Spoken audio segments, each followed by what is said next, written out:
আটকে আছে। ডাক্তার তখন কম্পাউন্ডারকে বলবো, তুমি কি ছেলেটাকে 15 নম্বর ওষুধ নি? কম্পাউন্ডার দাদা 15 নম্বর ওষুধ শেষ হয়ে গেছে, 9 নম্বর আর 6 নম্বর দিয়েছি, তার জন্য পায়খানা যাচ্ছে নাকি আসছে মধ্যে আটকে রয়েছে। ধন্যবাদ। খুব ভালো হয়েছে, হাততালি দেওয়া একটু প্রতিযোগিতাদের হাততালি দিয়ে উৎসাহিত করবো। এরপরে নবাবালি আছে।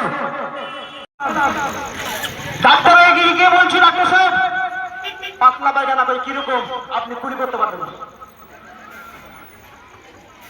বলছে, তাহলে ওষুধ দিতে হবে। হ্যাঁ ওষুধ দেন, কিন্তু সারা এলে করে ওষুধ খেয়ে পায়খানা ভালো হয় না, আরো পায়খানা বাড়তে লাগলো।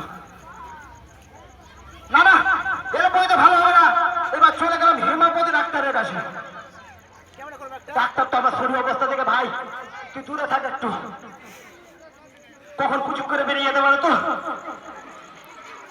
ডাক্তার বেরোয় যাওয়ার আগে কিন্তু আমাকে ওষুধ দেন বলছে। কম্পাউন্ডার তুই 15 নম্বর ওষুধটা দে এই ছেলেটাকে।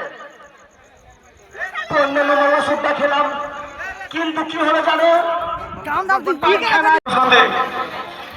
অনেক দিনের প্রেম ভালোবাসা, অনেক দিনের অনেক ছেড়ে দিলে যেন আঘাত হয়, অনেক কষ্ট হয়,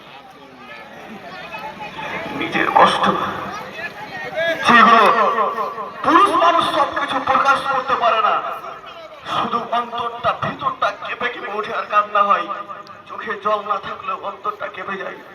তাই আমিও আজকে আর কাঁদতে পারলাম না, আমার ভিতরটা ফেটে দিয়েছি, শেষ করলাম না গেলে হবে না কাজ।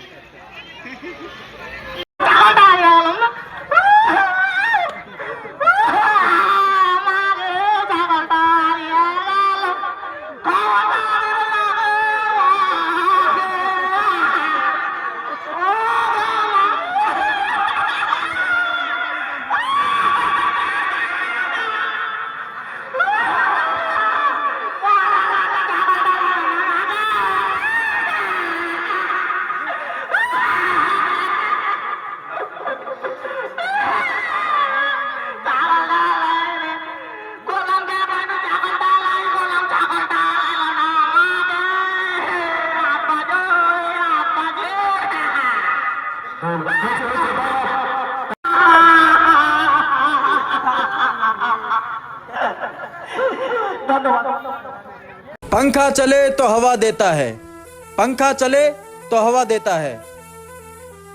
इतनी गौर से क्या सुन रहे हो? हवा ही देगा, रसगुल्ले थोड़ी ना।